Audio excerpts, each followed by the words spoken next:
Hello friends, in last lecture we have discussed about normalization.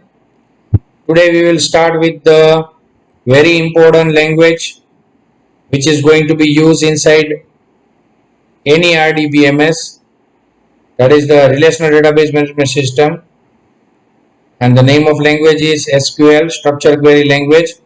याद रख लेना कि आपने माइक्रोसॉफ्ट एक्सेस अगर आपने सीखा हुआ है या सीखने वाले हो आगे, आप अभी ओरेकल सीख रहे हो, आपने PHP के साथ MySQL यूज किया था, हालांकि वो कनेक्टिविटी पर्पस के लिए यूज किया था डेटाबेस के पर्पस पे, और आगे आप सिलेबस में SQL सर्वर जब सीखोगे तो ये सभी में जो सभी RDBMS में जो लैंग्वेज हम यूज करते हैं उस लैंग्वेज का नाम है स्ट्रक्चर क्वेरी लैंग्वेज.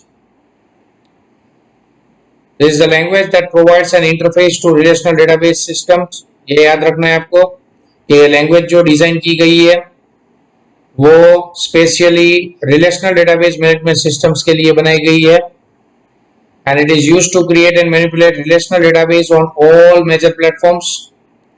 ये स्पेशली इसकी जो भी मेथड्स डिफाइन की गई है वो क्रिएट हुई है और मैनिपुलेट हुई है रिलेशनल डेटाबेस के लिए. मानी जो database they are based on the concept of the relational models, and this language was developed by IBM in the year of 1970s and first used in the system R, and is a de facto standard as well as ISO and ANSI, American National Standard Institute standards. Means ये language जो है वो IBM में के द्वारा बनाई गई है 1970 में, और ये स्टैंडर्डाइज लैंग्वेज है which is going to be standardized by the ISO, international standard organization, and ANSI, American national standard institutes.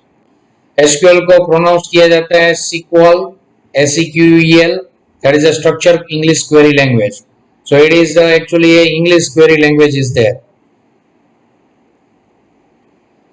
इसका रेगुलर अगर हम यूज बताएं तो SQL में आपको क्या सीखना होगा आगे, जो नेक्स्ट हमारा लेक्चर्स के नेक्स्ट सेकंड लेक्चर्स के बाद आएगा जिसमें आपको कमांड सीखने होंगे. तो SQL एक्चुअली बनी हुई किसके द्वारा है, क्योंकि SQL is the encompasses of different kind of commands like the DDL commands, data definition language commands, DML command, data manipulation language commands, and other commands are not mentioned here but the DCL and TCL commands are there. तो SQL language में आपको क्या use करने हैं, तो कि अलग अलग प्रकार के कमांड के माध्यम के द्वारा आप क्वेरी लिख सकते हो डेटाबेस के लिए, माने टेबल के डेटा के related. The development of SQL is govern by standards. ANSI, मैंने पहले ही बोला आपको कि ये SQL लैंग्वेज जो स्टैंडर्डाइज किया गया है वो है American national standard institute. It is the organization that approves certain standards in many different industries. It is considered the standard language in relational database communication, originally approved in 1986. Actually ये approve हुआ था 1986 में based on IBM's implementations. 1987 में international standard organisation इन्होंने accept किया इस language को और उसको बोला गया ANSI SQL. Okay. And it was further revised in the year of 1992 sorry, it was further revised. ये लैंग्वेज जो है वापिस रिवाइज की गई 1992 को, and it was called as SQL 92. Okay, उसका नाम बदल दिया गया और रखा गया SQL 92. पहले ANSI SQL था, उसके बाद SQL 92. ये थोड़ी सी यहाँ पे मैं आपको SQL की हिस्ट्री रिलेटेड बात कर रहा हूँ कि कैसे अलग अलग उसके नाम बदले, जैसे जैसे टाइम पसार हुआ वैसे वैसे उसके नाम में बदलाव आया. उसके बाद newest standard was SQL 1999, also referred as SQL 3, and it supports the object extensions particular partially implemented Oracle 8 and Oracle 9. ये जो थियरी में मेंशन अभी किया गया Oracle 8 and Oracle 9, actually majority हम Oracle पहले Oracle 8 और 9 का ही वर्जन इस्तेमाल होता था.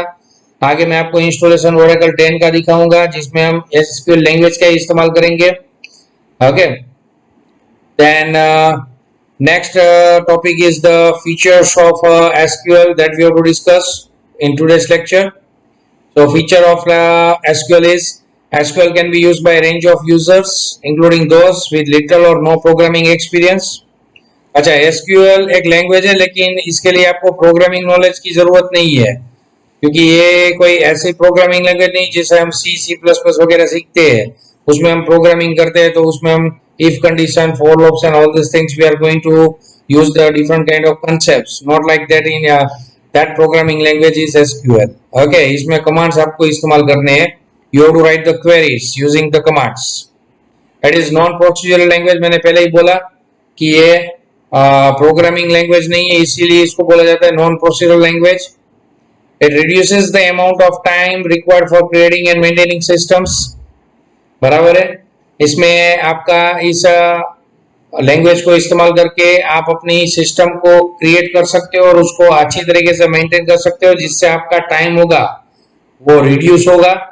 एंड पहले ही हमने बोला कि एसक्यूएल को प्रोनाउंस किया जा सकता है sequel. That is the structure English query language, so it's a English like language.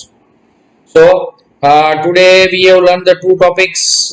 First one is the introduction to SQL, कि भाई आपको याद रखना है कि Oracle के अंदर हमको structure query language का इस्तेमाल करना है. थ्रू आउट Oracle आपको यही लैंग्वेज का इस्तेमाल करते रहना है, SQL का structure query language.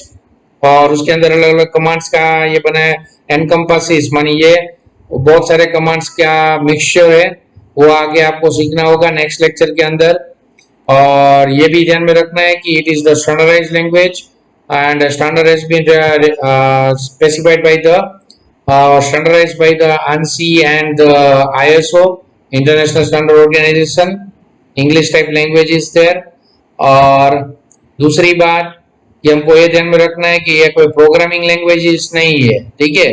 It's a language but it's not a programming language and it is used inside the relational database management systems only. So today we are going to conclude with these two concepts, introduction to SQL and features of SQL. Okay, thank you very much.